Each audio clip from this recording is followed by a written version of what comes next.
नमस्कार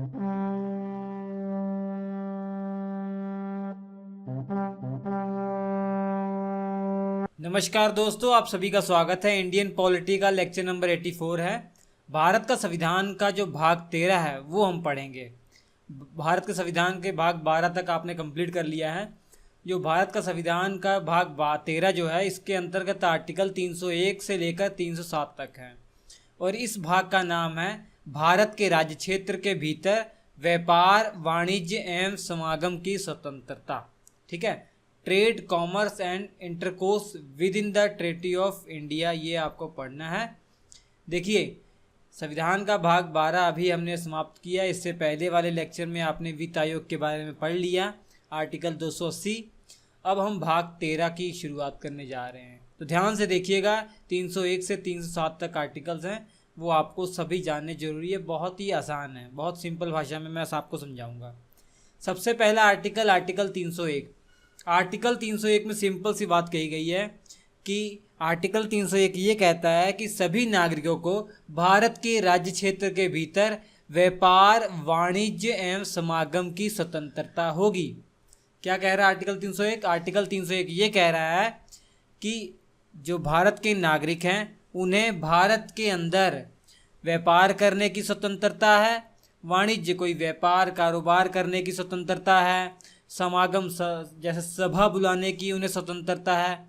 तो 3 प्रकार की स्वतंत्रताएं उन्हें दी गई हैं, व्यापार करने की, वाणिज्य अर्थात कारोबार करने की, और सभा बुलाने की स्वतंत्रता दी गई है आर्टिकल 301 में। एक नोट लिख लीजिएगा, महत्वपूर्ण नोट है ये, क्योंकि इसी प्रकार की जो स्वतंत्रता है आपको मौलिक अधिकारों में भी दी गई थी, अगर आपने ध्यान से पढ़ा हो। आर्टिकल 19 का जो पहला क्लॉज है उसमें 6 प्रकार की जो स्वतंत्रताएं थी, उनमें से एक स्वतंत्रता ये भी थी।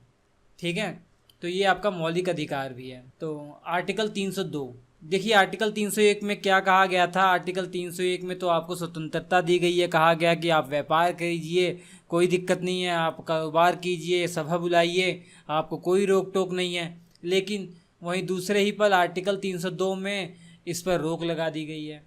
आर्टिकल 302 में ये कहा गया है कि भारत के राज्य क्षेत्र के भीतर व्यापार, वाणिज्य और समागम पर कुछ सीमाएं अधिरोपित करने की संसद की शक्ति है। संसद के पास कुछ शक्तियां हैं कि वो आपके व्यापार करने की शक्ति और कारोबार करने की शक्ति और सभा बुलाने की शक्ति को भी कम या समाप्त कर सकता है। वो किन आधारों पर होगा? जो ये संसद की शक्ति है, ये किन आधारों पर लागू होगी? जैसे आपके व्यापार या आपके सभा बुलाने से किसी की धार्मिक भावनाएं आहत हो रही हैं, तो उस आधार पर भी आपके इस अधिकार को समाप्त या कम किया जा सकता है। इसके अलावा अगर आपके व्यापार करने के कारण आम जनता के जीवन पर हानिकारक प्रभाव पड़ रहा है, तब भी इससे रोका जा सकता है या आपसे ये अधिकार छीना जा सकता है।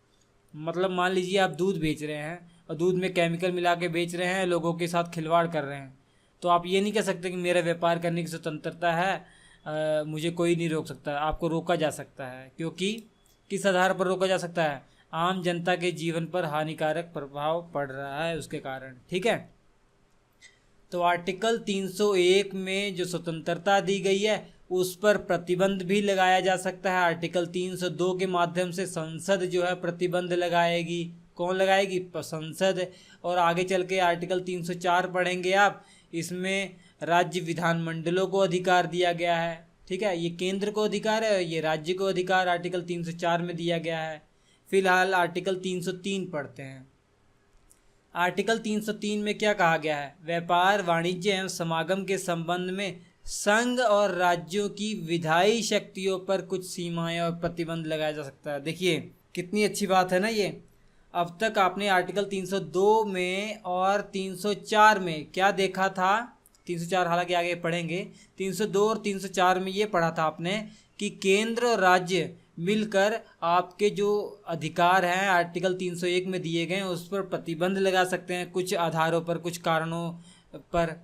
लेकिन जो संसद को ये अधिकार दिया गया है, राज्यों को अधिकार दिया गया है, इस पर भी सुप्रीम कोर्ट रोक लगा सकती है। अगर ये मनमाने तरीके से अपनी शक्ति का प्रयोग कर रही है संसद और राज्य की विधानमंडल, तो उस पर भी प्रतिबंध लगाया जा सकता है सुप्रीम कोर्ट के द्वारा। तो वही आर्टिकल 303 में कहा गया है। ठीक है, कौन प्रतिबंध लगा सकता है? Supreme court. किन आधारों पर प्रतिबंध लगाया जा सकता है?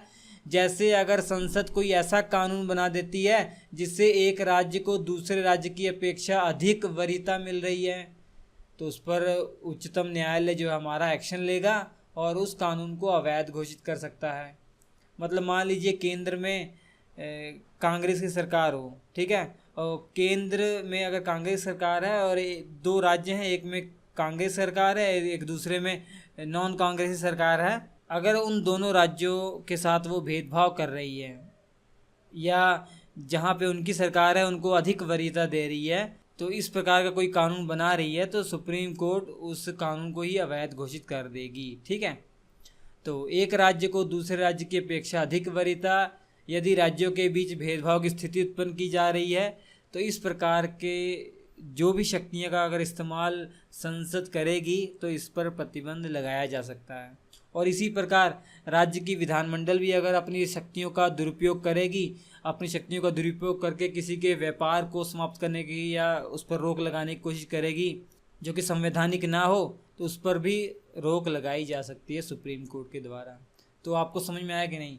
आर्टिकल 301 क्या था? आर्टिकल 301 तो आम जनता का लिए था, हमारे लिए था कि हमें अधिकार दिया गया, हम व्यापार करेंगे, ठीक है। लेकिन आर्टिकल 302 क्या था? आर्टिकल 302 में संसद के लिए शक्ति दी गई है कि संसद को अधिकार दिया गया है कि वो हमारे अधिकार को समाप्त या कम कर सकता है।